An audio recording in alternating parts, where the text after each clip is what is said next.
So today I'm going to be recreating and animating this map that I found in a book called Cross-Channel Attack. Originally published in 1951 by the U.S. Army Center of Military History, it covers the planning, execution, and aftermath of the Allied invasion of Normandy. As always, if you want these project files, I'll make them available over on my Patreon page. And if you want to learn more about how to create map animations, check out my courses, which are linked in the video description. Alright, I'm going to go ahead and get my Mapcomp set up in the GEOlayers panel. And I'm going to choose Bing Aerial for my base map imagery. It doesn't really matter because I'm going to be creating all custom features for my base map. I'm just going to simply use this imagery to help me align my reference map. And I'm going to be using that reference map to essentially, trace over and create my own elements here and then animate those later. So I want to zoom into this particular area. I'm going to go ahead and control click finalize to get some high res imagery here. And now I'm going to bring in this reference map that I have from the book. And I have an Adobe Illustrator file, and there's no layers for this file, so I'm going to import this as a footage layer. And then I'm going to simply drag it and drop it over my comp here and start to scale it up. Now it's looking pretty pixelated, so I can click on continuously rasterize to make it a little bit more sharp. Now, the first step I do to align something is to first pick a spot on the map where I want to use as a reference to line it with the base map in GeoLayers. Now, you can do this with cities or coastlines. I generally like to pick like an area of a peninsula, like right here is one of my favorite spots. And the first thing you want to do is move your anchor point of your reference image to that spot. So grab the pan behind tool, aka the anchor point tool, and then simply move your anchor point over to there, and then I'm going to switch back to the selection tool, hit T for opacity, and then you can start to bring the opacity of this down. And now I'm going to zoom in on my map comp and start to align this. So I'll line it up just like this, zoom back out, and then hit S for scale, start to scale this down.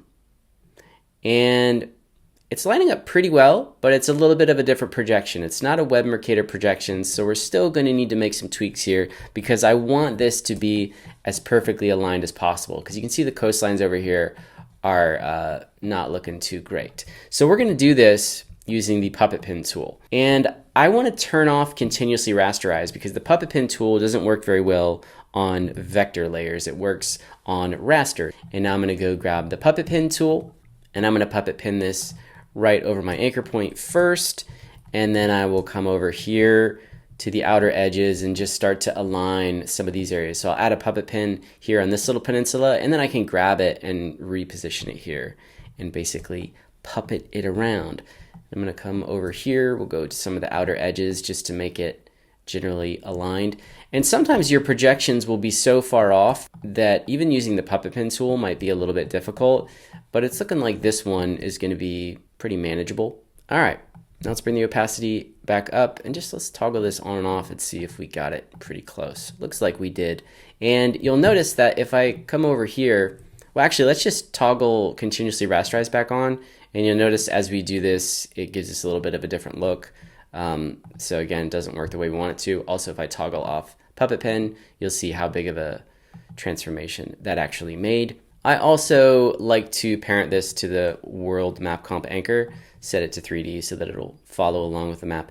And now what I like to do is create a map feature out of this. So you can grab the actual layer, click on the plus icon in the GeoLayers panel and click on Feature from Layer, and that's going to give you the boundaries of this. And the reason this is really helpful is now I can just double click and it'll perfectly frame this up. Again, make sure your layer is parented to the map comp, otherwise it's going to be out of sync. So if I were, if I zoomed all the way in here and I wanted to go back, just double click here. And another feature I like to create is a Mapcomp view.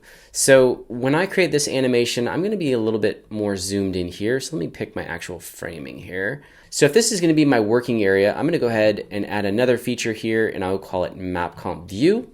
And I can name this. And what I like to name it is main view.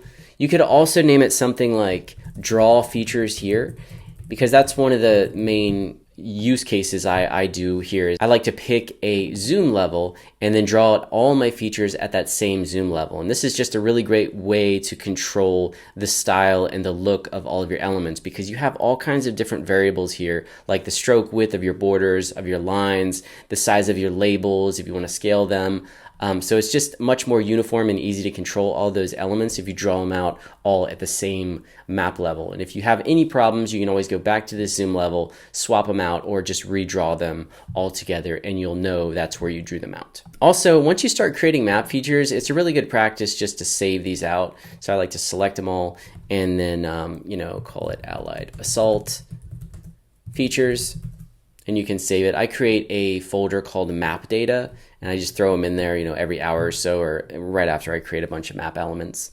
Okay, this is lined up, and as I said before, I don't want to use this base map imagery of this being aerial imagery. So I'm going to go ahead and just turn off the world map comp, and now I want to create my own shape layer polygons for these countries. And since we're only going to be focusing on this area, I'm only going to draw out the polygons for these specific countries that are in the map view. So that'll just save me some computational, it will make it less intensive on my system to draw out these, which is just a bonus.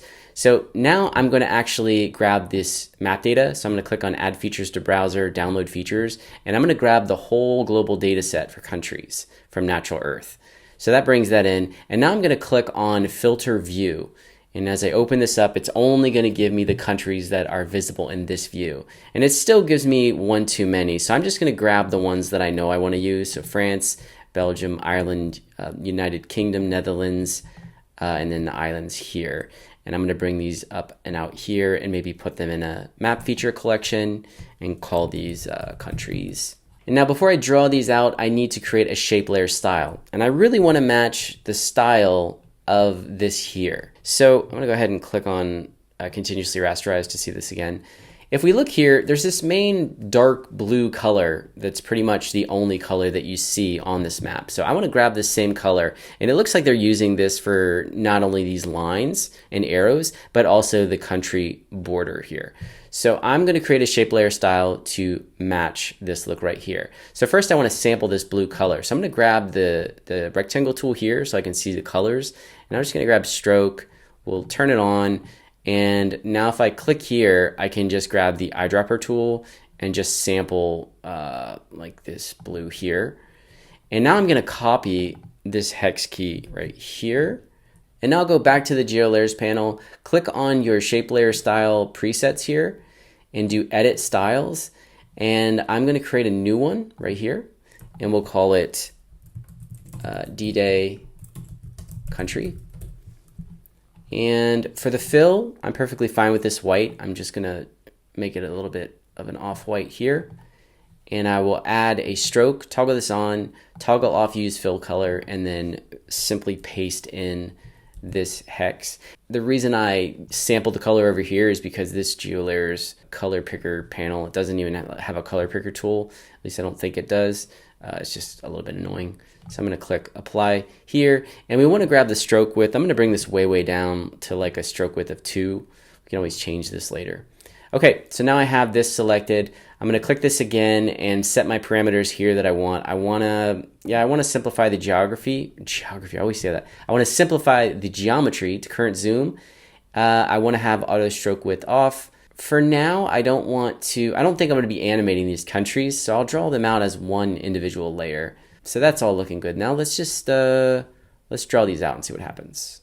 Draw feature should give us just one layer. Now if I turn off this and I zoom out here, let's toggle transparency. You can see what we've got here. Okay, that's a good start. This white, I might want to change this a little bit. I can always go up here and yeah, it's looking a little too red there, a little too rosy pink. Okay, now I want to add this background ocean. So let's turn this back on, and I'm going to do that via just a solid layer at the bottom here. So I'm going to go to layer, new solid, I'll call it ocean, and then I'll grab the color picker tool and sample a color out here. Make sure that it is the comp size, and now I will place it at the bottom. And now I can toggle this one off. Okay, so here's what we've got now. All right, now I'm just going to start to jam through here and start to create these other base map elements, the first of which being these rivers. So if I bring this up top, we've got 4 rivers here. So we've got the Thames. So if I go and search Thames, it should give us the river Thames. This doesn't always work out. Okay, this does give us the river. The Seine, let's go grab the Seine River. And I happen to know the other names of these rivers. We have the Orne River. Here we go. And we have the other one called Veer. Now, one thing I don't like about this is sometimes it will not give you like the full river. Sometimes it'll just give you like a portion of it. So you have to type in like the exact right name of it. Look at this. So this is in France, in Belgium. That looks correct. This other one is not giving us, we're not seeing it here. Where the heck is it? Okay, so it's just a portion of the river. That's super annoying. If you ever have this happen, you can head over to OpenStreetMap. I teach you how to do this in another tutorial here. And you can zoom in on this particular river, and then you can query this feature. I'll click on Query. And this is even a little bit annoying here too. You can click on the river. That only gives us a portion of it. But if you zoom to the bottom or you scroll to the bottom, you have another part of relation here. And it says as mainstream. So if you find mainstream, you can click here. And that's going to give us the full feature. Now you can copy this little reference number here. And you can query this directly in the GeoLayers panel. You just need to know the little code, which is OSM : and then type in the data type, which is relation, and then paste the reference. And you'll know you got it right when it turns green. So now we have, when I hit enter, it gives us the full river here. Okay, so now I'll delete this other one. Okay, now we've got all these rivers. I'm gonna grab all the rivers, and we wanna create another feature. So I'll go to Edit Styles. Let's just duplicate this style, and we'll call it D-Day River. And we want the same color, but we want the stroke to be a little bit wider, I think. Actually, let's just keep it exactly the same. We'll just turn the fill off. And now we'll draw this out. Actually, before we do that, we go to our main view, draw features here. And now let's draw these out as one layer. Okay, we've got our rivers. All right, now let's go back to our reference map. And now I want to focus on the labels, and let's start with the labels of the countries and the water bodies. So here we have France, this big beautiful title that's kind of stretching out and curving across the country. So how do we do that? Well, we start by grabbing the text tool, clicking over here, and just type out the word France, select it, and you have the properties panel over here, and this is where you can make all of your adjustments. So I'm going to go and grab the little font here, and I'm going to go with something like Futura Medium, PT Medium. I don't know what the heck the difference is. And let's increase the size to 100. Okay, so now we have this. I want to make it all caps. Click on all caps. And now I want to bump up the spacing in between each character, or the kerning. So here you have your kerning. I'm pretty sure it's kerning. No, it's tracking. So let's bump up the tracking to like 1,000. What the heck is kerning? Is kerning like between... Let's do 1,200. Now, oh, we can't go higher than 1,000? Is that true? 2,000. Oh, we can. Okay. Let's do 3,000. Why isn't it showing us that? Okay, so now we have this text that's nicely spaced here, but we want it to be in a curve. So to do this, you grab the pen tool, and with your layer selected, you simply draw out a mask. So if you draw out this mask path like this, and then you click on the text tool, and you say path options, you can just have it follow that mask path. Boom, there's your title. And then here in the timeline panel of the text layer, you can see all the different ways you can adjust it. There's a lot of different ways, so tinker around with that as you like. And then you can go back and grab your mask path with the pen tool and just position this wherever you want it. Like I don't want that N overlapping the river, so I just like reposition this as I wish. And now I'm going to kind of repeat this same process for the other labels. And I'm just going to speed up this here so you don't have to watch me do this in real time because it would take way too long. So this is really, really sped up, okay? And don't forget to parent these text layers to your Mapcomp anchor. And for this one, I just simply duplicated the French text layer here. And now I'm just going to go grab this one and move the actual mask. So I can hit the G key to grab the mask tool of English channel, and we want to bring it out here. And you got to switch between the G key and the selection tool to make sure that it's working here. And for this one, if I open up the text layer and go to path options, You'll notice that it's not going all the way to the end of the mask, so I can say force alignment, and now that will automatically adjust the spacing to make sure that it fits the path of this mask, which is super duper duper helpful. Now I'll duplicate this one, and let's do Strait of Dover.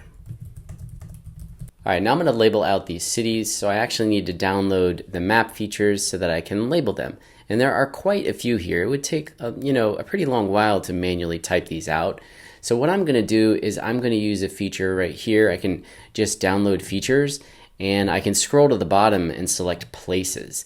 And this is just going to give you cities for your current Mapcomp view.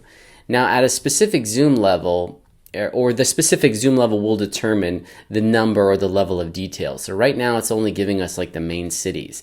And there's actually, you can see right over here, there are a cluster of cities that we need. So I actually need to zoom in on the specific area. And I'm pretty sure you have to go in past probably 10, I think, a zoom level of 10 to be able to get like the towns and villages. Let's go ahead and try this right here. Download features, places. Oh, there we go.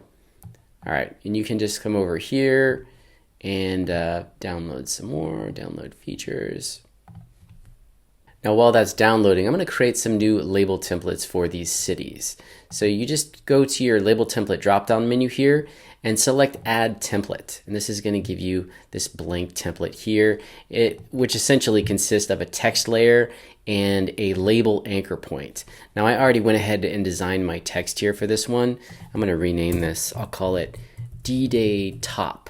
So I'm going to create 4 different layers. I want to do top, bottom, left, and right as these other default labels are. So I can quickly swap them out and position them. And I actually want to have these separate from the little dot that I use to label the cities, because I want to have the ability to just quickly offset these labels from the dot. So if I use the offset feature and I have the dot in this pre-comp, it will offset the dot as well, which is what I do not want to do. First of all, I need to go to the label anchor point and go to the effect controls, and I want to make sure I do scale with map and rotate with map. When you draw labels out as label templates, if these are selected in the templates, they will automatically be selected as you draw them out. So I'm going to go ahead and go back to my project panel. So this one's ready to go. We have top. I'm going to duplicate this one, and I'm going to call this one right, and we'll open this one up. And all you need to do is change the alignment and the properties panel. So this one will be on the right here. And I'm gonna actually move this over a little bit because we want to make space for the dot. So I'm gonna like shift and move it a little bit. I'm gonna go back to top here and move the top one as well. So we'll shift, move it up. Right, we'll duplicate this one and we'll call it left. Move this one back and then change the alignment and move it over. And then I'll duplicate one more and we'll do bottom. Center this one up, and I don't know if I can just take the anchor point tool and move this up and then move this one down. I don't know if that's the best way to go about this, but that's the way I'm gonna go about it. Okay, so now we have these 4 label templates. I'm just gonna go over here and draw out one of the cities and see how it looks. So I'm gonna grab left, and now I'm going to grab one of the cities. So let's go and grab one that I know is on our map, which is Southampton. And with this selected, if I just label the feature, let's see how big this is. Okay, that's actually looking pretty good so far. Now I actually want it to be a little bit smaller. So there's a couple different ways I could do this. I could just grab this right here and hit S and scale it. Or I can go back to these templates and change the actual size of this text, because this text is currently 35. So you know what, I'll probably just, instead of doing that, I will change the actual scale of these. No big deal. But actually I do need to change the length of this comp. So I'm going to go back here, hit Command or Control K, and just change the length of this. So I'm going to do 1 minute 30, and then you need to do that for all of these. And then of course you need to grab these layers and drag them all the way. So a lot of this work is done up front, you know, with these label templates. You do a lot of work up front, and then if you do it correctly, later on when you're drawing out a bunch of labels, you should be able to save all of that time, get all that time back through all the tedious work of drawing those out. And you know what, for the actual dot, maybe I will just use layer styles instead, like a simple point, and draw that out as a point. Might be a bit easier. And now for the actual little marker, I'm going to simply duplicate one of these and we'll call it D-Day marker or city marker. And this is just going to be a very, very basic ellipse. So I'm going to go grab the ellipse tool and I'm going to change it to this black color here, turn off the stroke, or maybe we do want a stroke. Maybe we want like a white stroke. I don't know. We'll just keep it like this. Hold shift, double click, and now we'll bring the size of this down here in the properties panel. So I guess maybe 20 pixels. Let's see what this looks like. All right, it really is as simple as that. Now let's go through here, or let's go back here and grab the marker and label this out and see what happens. Okay, so now we've got the marker, but you can see this particular label is, you know, kind of clashing with the border here, or the boundary. So if I go back, I'm gonna grab this one and go here and switch it to right. And now let's just swap this out. Okay, that's looking much better. Now we have one other problem here that kind of annoys me, and it's the fact that this label, you can't really tell very easily. You can't distinguish between the labels that this is like just your dot or whatever, or this is your point and not your label. So it might make more sense just to use actual layer styles to draw this out, or like a point layer style. So what I mean by that is just go over to here and create a new shape layer style. So we can say edit styles, make it a stroke, and we can call it city marker. Turn off the fill and then set this to like a black color. And now we can very easily, what do we want to make this, 10 or 20 pixels? Let's try 20 pixels. And I'm going to turn off the label, and now let's draw this out and see what happens. Now the only problem is we need to match up these colors. So let's go back and actually look at what color this is. This is quite gray. So let's just copy this, and I'm going to paste this to our layer style. So go to edit styles and then go ahead and paste that hex right here. And now I can still simply swap out this layer style. So where is it? Here it is. This layer style, swap it. There we go. So yeah, that kind of makes sense. Basically use shape layers to draw out the city points and then label templates to do the text. Now to get through this as quickly as possible, I'm gonna move my interface here so I can see Illustrator in the background. I've got this open and I'm just gonna really quickly look at these cities here, and I'm gonna use the filter right here, and so we'll search one and then I can grab it, and I'm actually going to like pull these up so they come out of the feature here, and then they will be placed at the top. So I'm just going to do that for as many cities as I can right here. Search them, bring them to the top. Don't put them in your favorite features, but put them above, and that will bring them to the top of the list right here. And I'm just going to repeat this for as many cities as I can.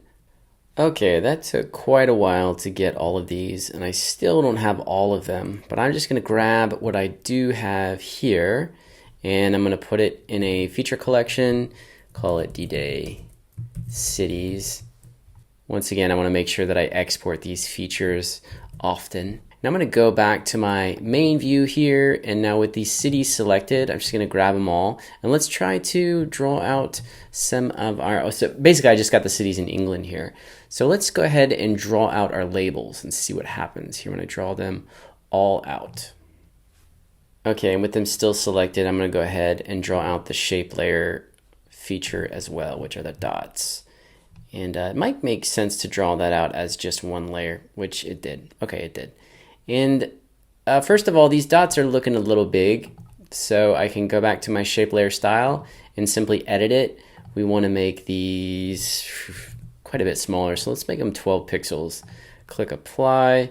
Go back and grab that layer again and just swap that out. It should make those a little bit smaller there. Okay, that's looking good. Now what I want to do is jump in here. I like the size of these.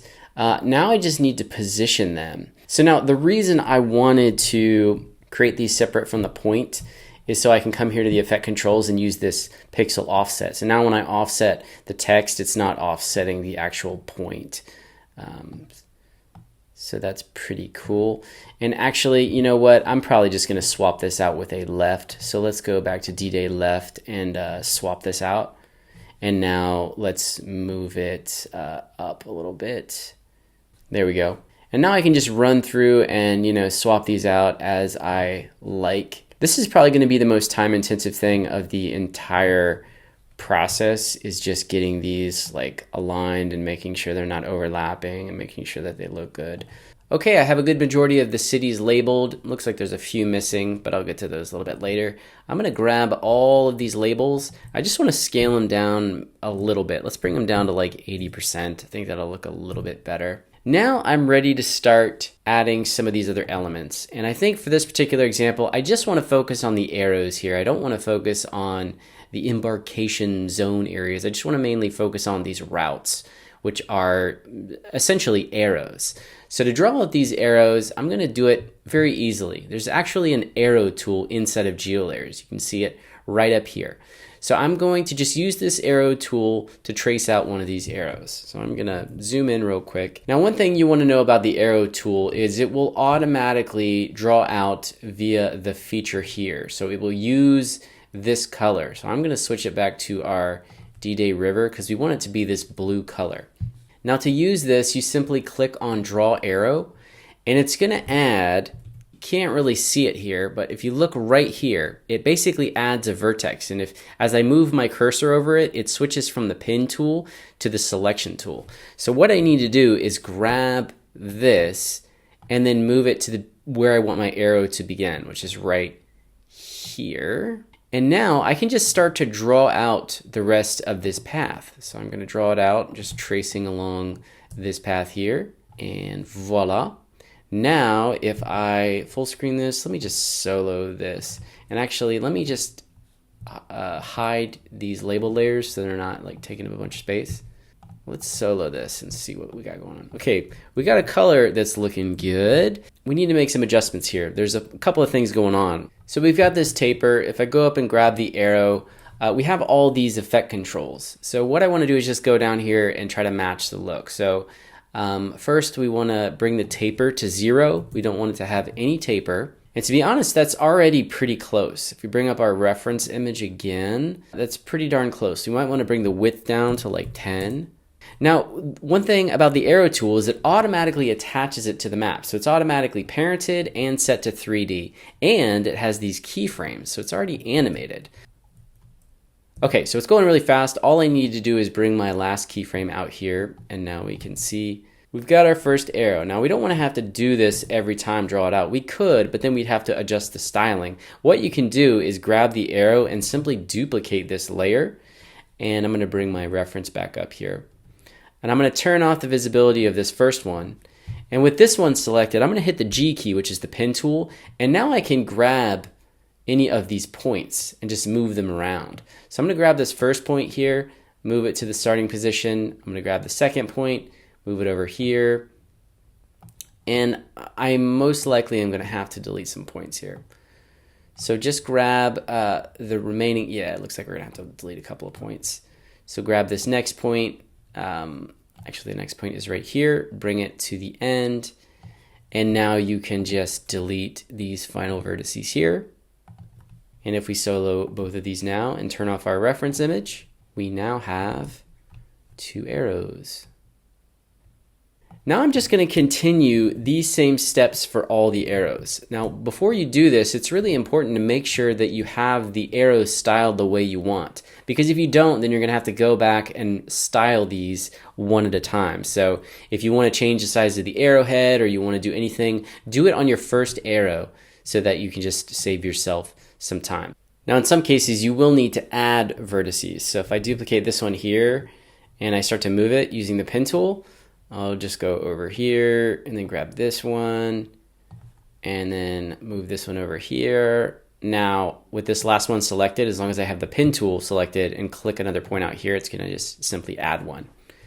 Okay, and now I'm just going to continue this process and speed through it. All right, I finished all the naval routes. Now I'm going to bring up my reference map again and we'll do the air routes. And I'm going to actually reposition this. Just move my map down a little bit so I can see the top of our reference map here.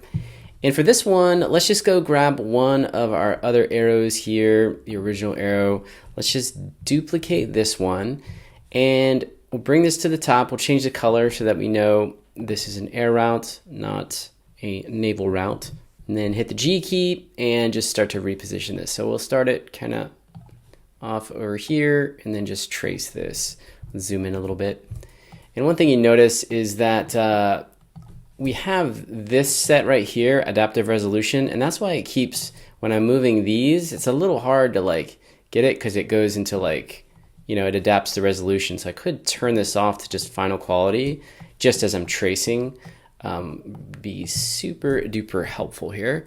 So let's just go down here. And I want to change the width because as you can see, this one's a little bit thinner. So we're going to bring the width of this one down by like half. Let's do 5. I think that'll be fine.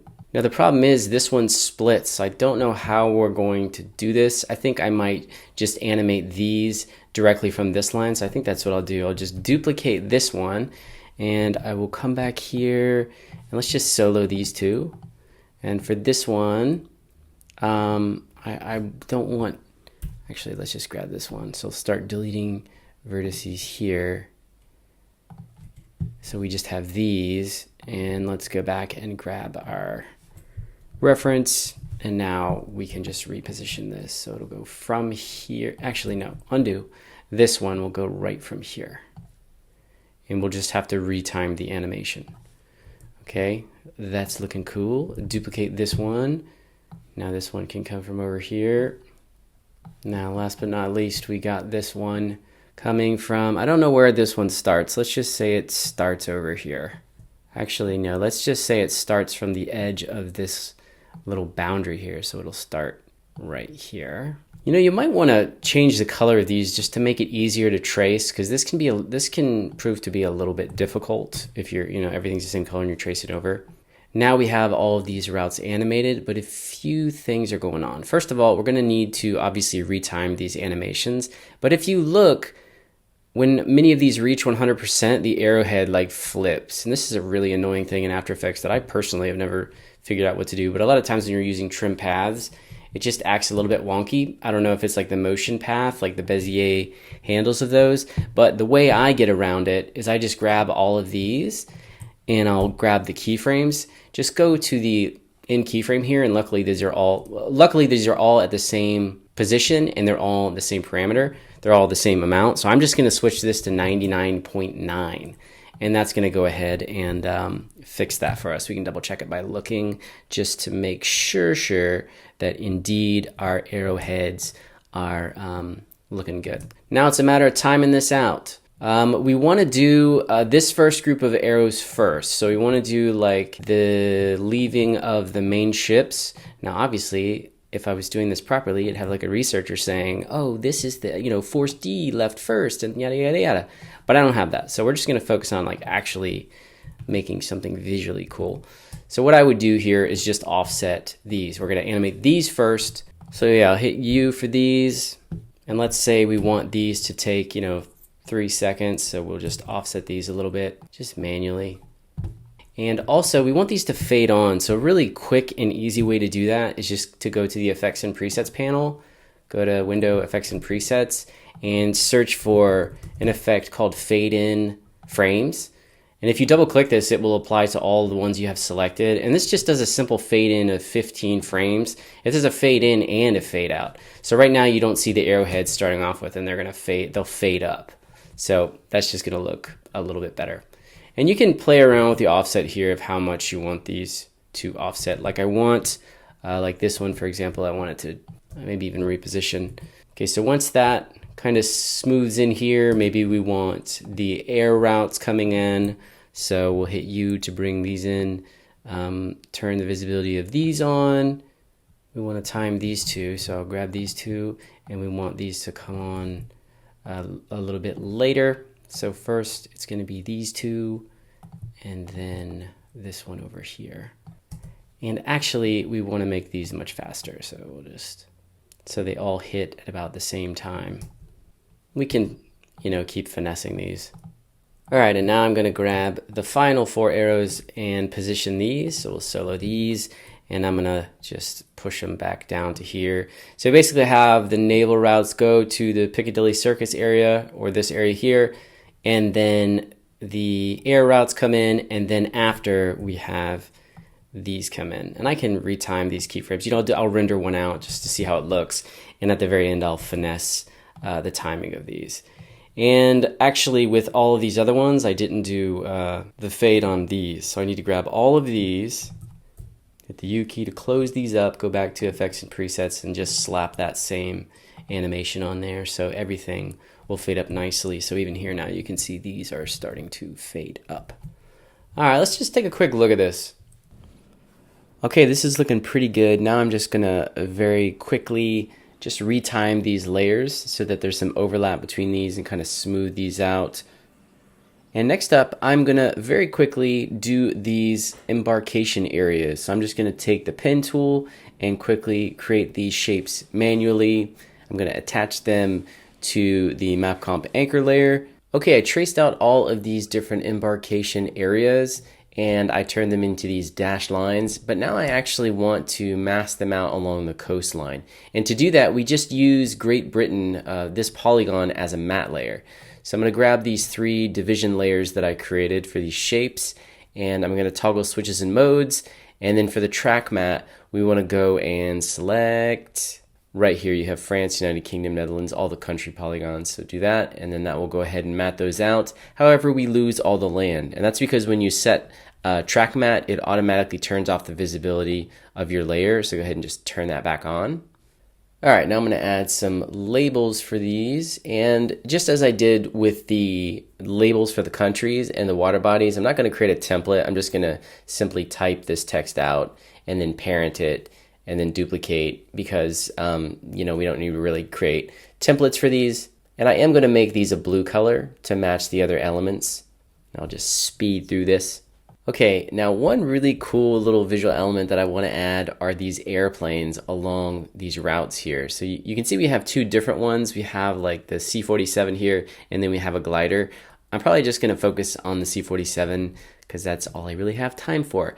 And I happen to have this Illustrator file here, which is, you can't really see it, but it's a silhouette of a top view of a C-47. So let me just drag this and drop it in here and bring it in. You can see what it is. And the first thing I want to do is convert this into a shape layer. So I'm going to right click on it and go to create shapes from vector layer, and I'll delete the original AI layer file. So now I've got this. So I want to have it flying along the route here. So what I can do is first I need to create a map feature for this route here. So I'm going to go to the arrow, and we need to find our route here. So I'm going to cycle through. Okay, here it is. So first I'm going to click on feature from layer, and that's going to create this path right here. Now you can see we have this feature collection. It also gives us weirdly the arrowhead. I'm going to delete this. But now I've got this, and with this new map feature, I can grab my shape layer of my Douglas C-47 Skytrain, and then click on pin layer to feature and say animate layers along feature. And I want it to start animating at a specific time. So let's say we want it to come up, because this automation will basically begin at our playhead. So let's say we want it to start right here. So this path is animating on, maybe we'll fade it up right about here. So I'll click on animate layer along feature, and it said how long should the animation take. We'll go ahead and click on 5 seconds, create animation. That doesn't matter because I'm gonna fine tune this. So now we have, if I hit U, you can see this has been pinned and animated along this path. So now we have this giant airplane animating along this path. So the first thing I'm gonna do is I'm gonna toggle on 3D, and then I'm gonna go to the effect controls, and I wanna say rotate along path. And I also want it to rotate and scale with the map. It's still offset, so if you go to the bearing offset, you can just put in 90 degrees, and that should put it correctly along the path. And now I don't want it to animate along the entire path. That's what it's doing here. I just want it to slowly animate along this portion. So how can we do that? Well, first I'm gonna scale this down quite significantly. Let's bring it down to like 15% scale, maybe even lower, maybe like 10%. Okay, that's pretty cool. Let's just zoom in to get a little bit closer. And I actually need to make it this blue color. Let's see if I still have this blue color. Nope, I need to go back here. I need to like say this is a hotkey or something, this hex code. Click here, copy the hex, and now go back here and paste it. Okay, so now we've got that same color. So let's tweak this animation. So we have, we want it to go from like here to here. So one thing you can do is you can toggle on this position progress. And what this does, this essentially overrides these animations and lets you control the entire path animation via one slider. Because right now we have all these keyframes here. So if you turn on this, it will automatically, activate it. So now I can manually move this along the path. Looks like we lost our rotation. That's interesting.